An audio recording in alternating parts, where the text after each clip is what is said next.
গুয়াহাটি কাণ্ডের প্রতিবাদে করিমগঞ্জ জেলা কংগ্রেসের ধর্ণা ও বিক্ষোভ। গুয়াহাটিতে কংগ্রেস দলের রাজভবন চলো অভিযানে পুলিশের লাঠিচার্জে দলীয় এক আইনজীবীর অপ্রত্যাশিত মৃত্যুর ঘটনা সহ বিজেপি সরকারের বিভিন্ন জনবিরোধী নীতির বিরুদ্ধে আজ শ্রীভূমি জেলা কংগ্রেসের ধর্ণা ও বিক্ষোভে উত্তাল হয়ে ওঠে জেলা সদর। আসাম প্রদেশ কংগ্রেসের সভাপতি ভূপেন বরার নির্দেশে প্রতিটি জেলায় ধর্ণা কার্যসূচি পালন করে কংগ্রেস।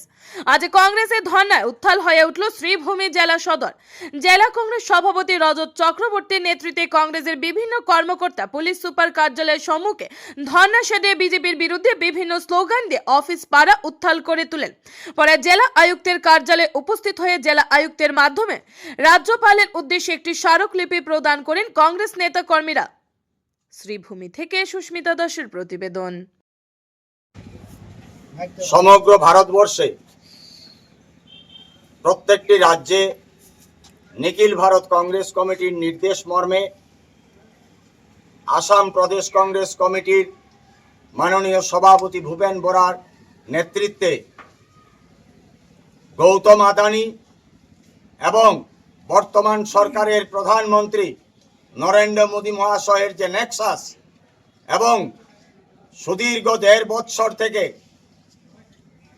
মণিপুর রাজ্যে যে অহিংসার বাতাবরণ সৃষ্টি হয়েছে, মানুষ নিধনযজ্ঞ চলছে এবং তৃতীয় দাবি ছিল যে স্মার্ট মিটার সমগ্র ভারতবর্ষে যেটা লাগানো হয়েছে তার ৩১% স্মার্ট মিটার আসামের গ্রামগঞ্জে লাগানো হয়েছে মুখ্যমন্ত্রী হেমন্ত বিশ্ব শর্মার নেতৃত্বে।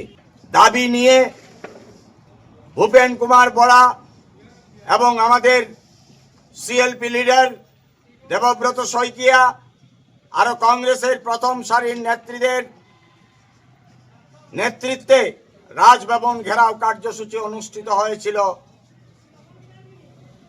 গৌহাটির রাজভবন চলো কার্যসূচির মাধ্যমে। এই কার্যসূচিতে করিমগঞ্জ থেকে আমরা অনেকেই উপস্থিত ছিলাম।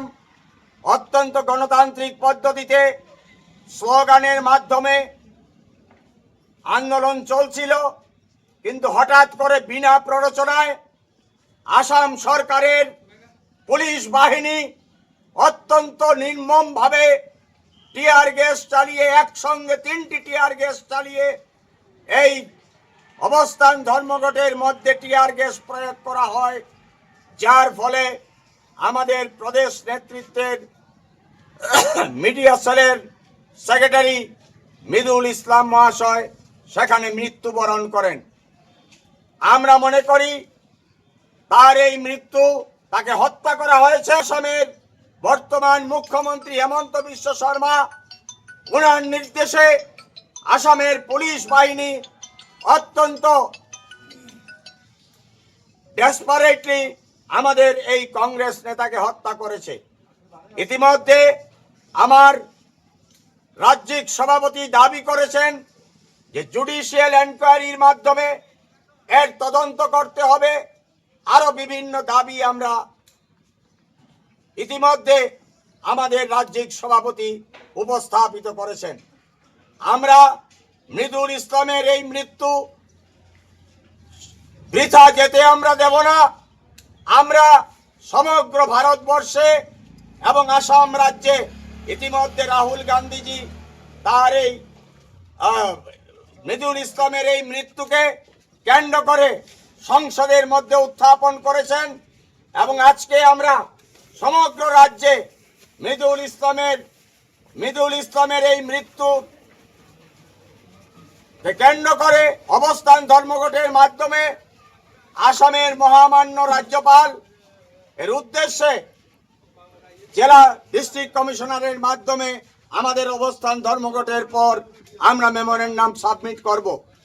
এই মেমোরেন্ডাম সাবমিট করার পর সরকারের পক্ষ থেকে এবং গভর্নরের পক্ষ থেকে যদি সঠিক পদক্ষেপ গ্রহণ করা না হয়, এক মৃদুল ইসলামকে হত্যা করে আসাম পুলিশের বাহিনী যদি মনে করে কংগ্রেসকে হত্যা করা হয়েছে, আজকের এই অবস্থান থেকে আমরা হুঁশিয়ারি দিতে চাই, হাজার হাজার কংগ্রেস কর্মী আগামী দিনে রাজপথে নেমে আসবে।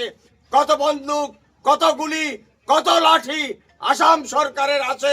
আমরা এর মোকাবিলা করতে আজকে থেকে আমাদের অবস্থান ধর্মঘটের মাধ্যমে আমাদের আন্দোলন আমরা সূচনা করলাম। এবং যদি ইতিমধ্যে মৃদুল ইসলামের এই হত্যার সঠিক তদন্ত যদি না হয়, কংগ্রেস সমগ্র আসাম রাজ্যে যে আন্দোলনের সূচনা করবে সেই আন্দোলনকে দমানোর ক্ষমতা আসাম সরকারের পুলিশ বাহিনীর থাকবে না। এই হুঁশিয়ারি দিয়ে আজকের এই আমি এখানেই শেষ করছি।